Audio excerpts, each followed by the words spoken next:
తర్వాత నాగర్ కర్నూలు లోకసభ స్థానాన్ని పొత్తులో భాగంగా బీఎస్పీకి కేటాయించే అవకాశం ఉంటుండడంతో మరో 5 స్థానాలకు అభ్యర్థులను ఖరారు చేయవలసి ఉంది.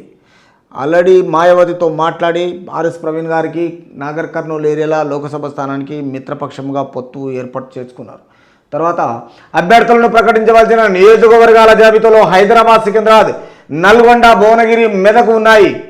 అంటే ప్రకటించవలసిన నియోజకవర్గాల జాబితాలో మొత్తంలో హైదరాబాద్, సికింద్రాబాద్, నల్గొండ, భువనగిరి, మెదక్ ఉన్నాయి.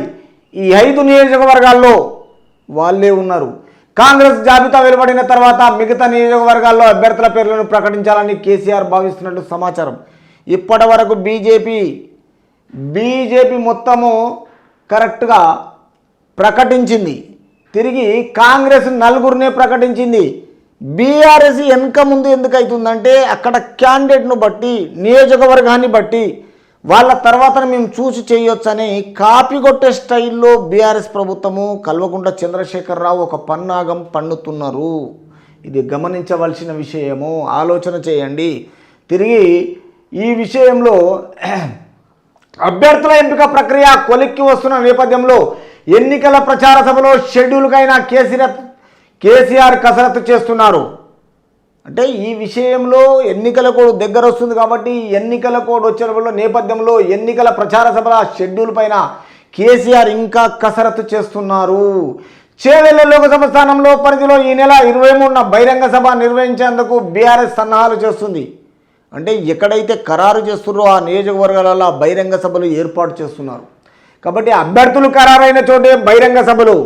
ఎక్కడ అభ్యర్థులను ఖరారు చేస్తుండో నికాచిగా వాళ్ళను గెలిపించాలనే విషయంలో బహిరంగ సభలు ఏర్పాటు చేస్తున్నారు.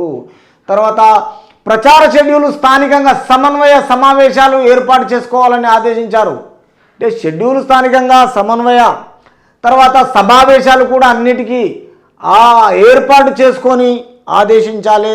ఖచ్చితంగా లోకసభ నుంచి అన్ని సీట్లు గెలవాలని ఉత్సాహంలో ముందుండి ఇవన్నీ బహిరంగ సభలకు ఏర్పాటు చేస్తున్నారు. ఆదిలాబాద్ నేతలతో కేసీఆర్ భేటీ. ఆదిలాబాద్ లోకసభ నియోజకవర్గ పరిధిలోని పార్టీ ముఖ్య